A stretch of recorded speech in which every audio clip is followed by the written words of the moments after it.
ایک دفعہ 3 ڈاکو رات کو ڈاکہ ڈالنے کے لیے ایک گھر میں داخل ہوئے۔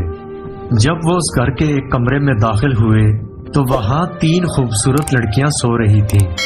جب ڈاکوؤں نے ان کو اکیلے دیکھا تو ان کے دل میں شیطانگی پیدا ہو گئی اور انہوں نے ان تینوں لڑکیوں کے ساتھ اس کمرے میں زبردستی کرنا شروع کر دی۔ اس کمرے میں اندھیرا اتنا تھا کہ ان تینوں لڑکیوں کو ان لوگوں کی شکل کی پہچان نہ ہوئی اور وہ تینوں ڈاکو بھی لڑکیوں کی شکل کو نہ دیکھ سکے۔ تینوں بہنوں سے زبردستی کرنے کے بعد وہ ڈاکو وہاں سے چلے گئے۔ چند دنوں کے بعد جب وہ ڈاکو ایک گلی میں سے گزرے جس گلی میں مسجد تھی، اس مسجد میں امام صاحب تقریر فرما رہے تھے کہ زنا انسان پر ایسا قرض ہے جو انسان کو ہر حالت میں ادا کرنا پڑتا ہے، لیکن اگر کوئی انسان اللہ کے دروازے پر توبہ کر لے تو اللہ تعالیٰ اس کے قرض کو زائل کر دیتا ہے، لیکن شرط یہ ہے کہ سچے دل سے توبہ کی جائے۔ امام صاحب کی بات ان تینوں کے دل کو جا لگی، کیونکہ وہ تینوں بھی اکلوتی بہنوں کے بھائی تھے۔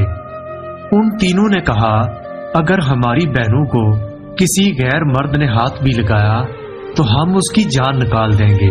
تو دوسرے نے کہا کہ جو قرض ہم پر ہے وہ ہمیں ہر حالت میں اتارنا پڑے گا۔ تیسرے نے کہا، گناہ ہم نے کیا ہے اور سزا تو ہماری معصوم بہنوں کو بھگتنی پڑے گی۔ ایسے بھائی کے زندہ رہنے سے تو اچھا ہے کہ وہ پانی میں ڈوب کر مر جائے۔ اب تینوں کو اپنے گناہوں کا احساس ہو گیا اور انہوں نے ایک دوسرے سے کہا کہ اس کی تلافی کیسے کی جائے۔ وہ تینوں اس گلی میں پریشان ہو کر بیٹھ گئے۔ پھر ایک نے کہا، آؤ امام صاحب کے پاس جا کر ان سے مدد لیتے ہیں۔ اس کے بعد وہ مسجد کے اندر داخل ہوئے اور امام صاحب کو ساری صورتحال سے آگاہ کیا۔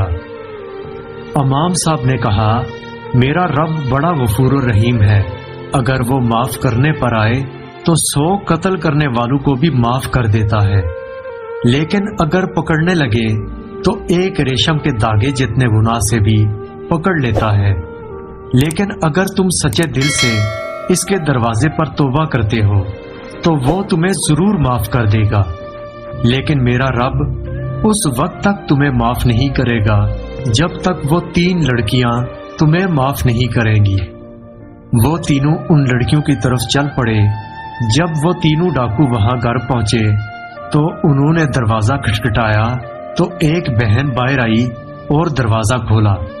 کہنے لگی، کون ہو تم اور یہاں کیا کرنے آئے ہو؟ تو ان تینوں میں سے ایک نے کہا، ایک ضروری کام تھا جس کو پورا کیے بنا ہمیں سکون نہیں آ رہا۔ ان کی باتوں سے اس لڑکی کو تسلی ملی اور وہ ان تینوں کو اندر لے گئی۔ جب وہ اندر داخل ہوئے تو باقی 2 بہنیں بیٹھی رو رہی تھی، تو انہوں نے پوچھا کہ تم رو کیوں رہی ہو اور کیا تمہارے ماں باپ نہیں؟ تو انہوں نے کہا کہ ہمارا ایک بزرگ باپ تھا، ایک رات وہ کسی کام سے باہر گیا تو 3 ڈاکوؤں نے ہم پر حملہ کر دیا اور ہم تینوں کو اکیلے پا کر ہمارے ساتھ زبردستی کی، اور جب یہ خبر ہمارے بوڑھے باپ نے سنی تو وہ یہ بات برداشت نہ کر سکا اور وہ اسی وقت اس دنیا سے رخصت ہو گیا۔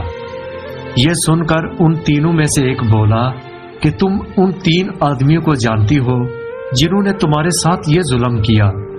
تو ان تینوں نے کہا، اندھیرے کمرے میں جب انہوں نے ہم سے زبردستی کی تو ہم ان کی شکلیں نہ پہچان سکی۔ اگر آج وہ ہمارے سامنے آ جائیں اور ہم ان کو پہچان لیں تو ہم ان کے ٹکڑے ٹکڑے کر دیں گے، اور اس کے بعد ہم اپنے پیٹ میں پلتے ہوئے ان کے بچوں کو بھی قتل کر دیں گے، کیونکہ جن کے نامعلوم باپ کا کردار ایسا تھا تو بڑے ہو کر وہ بہت بڑے مجرم بنیں گے۔ یہ سن کر ان تینوں میں سے ایک ڈاکو نے کہا کہ اس رات تم سے زبردستی کرنے والے ہم تینوں تھے۔ یہ سن کر ان تینوں کے پیروں تلے سے زمین نکل گئی اور ایک بہن نے خنجر اٹھایا اور ایک ڈاکو کی گردن پر رکھ دیا اور کہنے لگی کہ تمہاری وجہ سے ہم نے اپنے بوڑھے باپ کو کھو دیا اور ہمارے کردار کو تم نے خاک میں ملا دیا۔ اب تمہارا اس دنیا میں رہنے کا کوئی حق نہیں۔ تو دوسرے نے کہا کہ واقعی ہم سے بہت بڑا گناہ ہوا ہے، لیکن ہم اس کی تلافی کرنے کے لیے تمہارے پاس آئے ہیں۔ اگر ہم اپنے گناہ کی توبہ نہ کرتے تو ہم دوبارہ اس گھر میں کیوں آتے اور اپنے گناہ کے بارے میں بھلا تم کو کیوں بتاتے؟ یہ سن کر اس لڑکی نے کہا کہ تم اپنی غلطی کی اصلاح کیسے کر سکتے ہو؟ تو ڈاکو نے کہا کہ تم تینوں بہنوں سے شادی کریں گے اور اسی طرح ہم اپنے بچے کو ایک باپ کا نام دیں گے۔ پھر وہ تینوں لڑکیاں بھی ان کی بات پر رضامند ہو گئی اور ان سے شادی کرنے کے لیے تیار ہو گئی۔ لیکن تھوڑی دیر کے بعد ان ڈاکوؤں میں سے ایک ڈاکو نے کہا کہ ہم نہیں جانتے کہ ہم میں سے کس ڈاکو کا کس لڑکی کے پیٹ میں بچہ پل رہا ہے۔ یہ بات سن کر سب پریشان ہو گئے۔ تھوڑی دیر سوچنے کے بعد انہوں نے کہا ہم امام مسجد کے پاس چلتے ہیں اور ان سے اس مسئلے کا حل نکال لیتے ہیں۔ پھر ایک نے کہا ہم امام صاحب کو یہاں بلا لیتے ہیں۔ ان دونوں نے اس بات پر اتفاق کر لیا۔ پھر ایک ڈاکو گیا اور امام صاحب کو تمام صورتحال سے آگاہ کیا۔ تھوڑی دیر سوچنے کے بعد امام صاحب نے ان تینوں ڈاکوؤں کو ایک لائن میں کھڑا کر دیا اور پھر ایک لڑکی کو کہا کہ تم ان تینوں کے سینے سے ناک لگا کر خوشبو سونگھو، کیونکہ جب تم ان تینوں کے قریب جاؤ گی تو تمہیں ایک عجیب و غریب خوشبو محسوس ہوگی، کیونکہ ہر مسلمان چاہے جتنا ہی گناہگار کیوں نہ ہو اور اگر اس نے نبی کا کلمہ پڑھ لیا ہو تو اس کے جسم سے ایک عجیب و غریب خوشبو نکلتی ہے اور وہ خوشبو ہر ایک میں مختلف ہوتی ہے، اور جب تم ان تینوں میں خوشبو سونگھو گی تمہیں محسوس ہو جائے گا کہ اس دن کون سا ڈاکو تمہارے قریب آیا تھا۔ یہ سن کر وہ تینوں بڑے حیران ہوئے اور پھر ایک لڑکی تینوں کے قریب آئی اور خوشبو سونگھنے کے بعد کہا کہ مجھے پتا چل گیا کہ اس رات یہی نوجوان میرے قریب آیا تھا۔